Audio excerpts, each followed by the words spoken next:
Shalom Uvracha. Un conseil que j'ai vu dans un livre, comment prolonger la vie. Dans le Talmud, il est marqué qu'on a demandé à Rabbi Zira, par quel moyen, quelle est la recette pour avoir une bonne santé, une vie meilleure et une prolongation de la vie. Rabbi Zira a répondu, Me'olam lo ikpadti betor beti. Je ne me suis jamais énervé chez moi à la maison. De ne pas s'énerver à l'extérieur avec les étrangers, tout le monde sait le faire. Chacun il va avoir une bonne image, une bonne apparence, une bonne appréciation des autres. Mais chez lui à la maison, c'est très difficile. Il est le boss, il est le Baal Habayit, il est le maître de la maison. Ça c'est ce que dit la Gemara. Et Rabbi Zira dit non, je ne me suis jamais mis en colère. Okay. Maintenant, ne pas se mettre en colère, c'est très difficile. Maintenant, il y a une autre recette que j'ai étudiée dans un sefer. Comment prolonger la vie? On raconte sur Rabbi Yeheskel Avramsky, un des géants en Torah, qui a écrit un commentaire aussi large que le Talmud. Hazon Heskel. Le Rav était un Rosh Yeshiva et il arrive chez lui à la maison tous les soirs, après avoir donné des cours, il rentre chez lui à la maison, il y a une personne qui l'attend, mais une personne très importante. Le Rav s'installe à table. Son épouse lui amène un thé, des fois un café, des fois des gâteaux, et puis elle s'assoit avec lui. Et le Rav, il lui raconte au moindre détail de ce qui s'est passé dans la journée. Je dis au moindre détail. Il lui dit, voilà, quand je suis sorti, tu sais, quand je suis sorti, je n'ai pas trouvé le bus. Puis j'ai marché quelques minutes. Puis il y a une voiture qui s'est arrêtée, qui m'a accompagné à l'Yeshiva. Et avec cette personne, j'ai parlé. Elle m'a dit, vous savez que le livre que vous avez déposé à l'imprimerie, il est déjà fini. Et puis, j'étais content. Pourquoi on ne m'a pas dit? Tu le sais très bien, il dit à sa femme, combien je m'attache, je m'efforce, je transpire pour écrire ces livres. Et les voir s'imprimer, se réaliser, et grâce à cela, la diffusion dans les maisons d'Israël, c'est encore mieux encore. Pendant une semaine, je ne le savais pas. Donc je le raconte.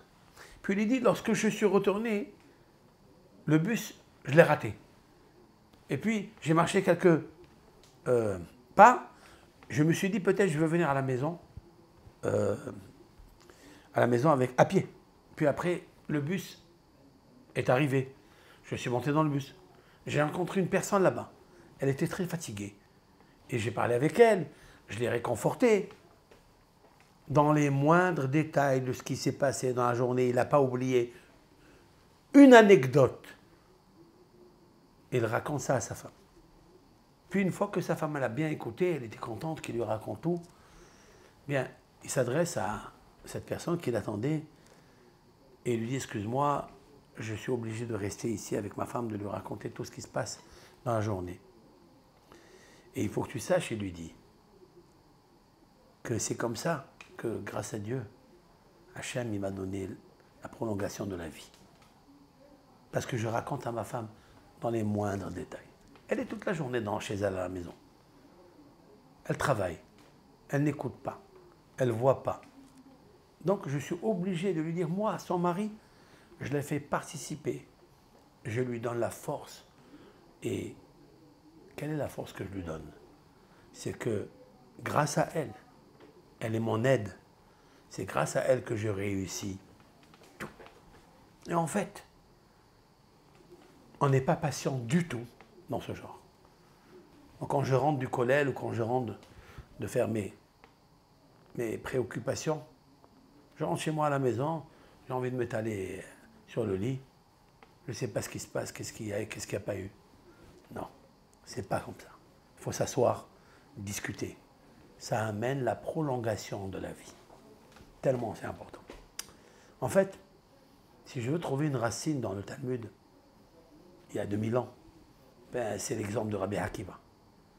Rabbi Akiva, après que sa femme lui ait permis d'étudier 24 ans d'affilée, sans interruption, puisqu'il est revenu 12 ans après, que sa femme Rachel l'avait envoyé dans Kal Shiva, et il n'est même pas rentré à la maison lorsqu'il a entendu que la voisine, elle disait à sa femme, tu as vu, il t'a laissé pendant 12 ans, il n'est plus retourné. Alors elle a dit, Rachel, la femme de Rabbi Akiva, à la voisine, s'il m'écoute maintenant, qu'il reste encore 12 ans. Et Rabbi Akiva, il n'est pas rentré. Il est reparti directement étudier à la Shiva. Tous les commentateurs se demandent, mais pourquoi il n'est pas rentré, puisqu'elle lui donne la permission d'aller s'exalter dans l'étude de la Torah, s'attacher à Hachem. C'est son mérite à elle. Il dit, parce que 12 et 12 font 24. Mais il y a une interruption. Mais 24, c'est une force indivisible, très puissante. Il a voulu étudier 24 ans sans interruption. Grâce à qui? Grâce à sa femme. Lorsqu'il est revenu 24 ans après, il est revenu avec 24 000 élèves. Et donc, il va vers sa maison et il y a une femme qui s'approche, mais que personne ne sait qui est-elle. Elle s'approche, elle lui embrasse les pieds. Elle dit, c'est mon mari, quelle lumière du monde. Alors les élèves, ils voulaient la repousser. Et Rabbi Akiva de leur dire, taisez-vous, arrêtez. Ça, c'est ma femme, c'est grâce à elle que moi et vous, les élèves, vous avez mérité d'étudier la Torah. Cette parole-là, elle est puissante. Combien il nous faut remercier, être reconnaissant, plus que ça. Associer dans tout ce que tu fais, grâce à ton épouse, tu dois lui dire, la réconforter. Combien de fois il nous arrive des petites discordes pour rien, parce qu'on abrège, on raccourcit ce qu'il s'est passé avec nous dans la journée. Et on n'a pas raconté, on n'a pas associé notre épouse qui est dans la maison. Donc, il faut raconter dans les moindres détails. On dirait qu'une femme, pour elle, c'est des massages dans l'âme. C'est des réconforts incroyables. Et beaucoup de fois, les couples se disputent à cause de ça. Parce qu'on n'a pas le temps, on ne prend pas le temps d'apprécier et de raconter tout ce que nous avons vécu dans la journée. Ça, il faut apprendre ça. Rabbi Heskel Avramsky, de mémoire bénie, a dit à cet homme, c'est grâce à ça que j'ai jamais raté de raconter à ma femme ce qui se passe dans la journée. Prenons le temps de parler, de discuter, de raconter dans les moindres détails. Et Bisroudze, Akadosh Baruch Hu nous aidera de faire résider la Shekhinah dans la maison grâce à lui et grâce à son épouse, en la faisant associer à tout ce qu'il fait dans la journée, dans la semaine, dans le mois. Kol Tov Lachem.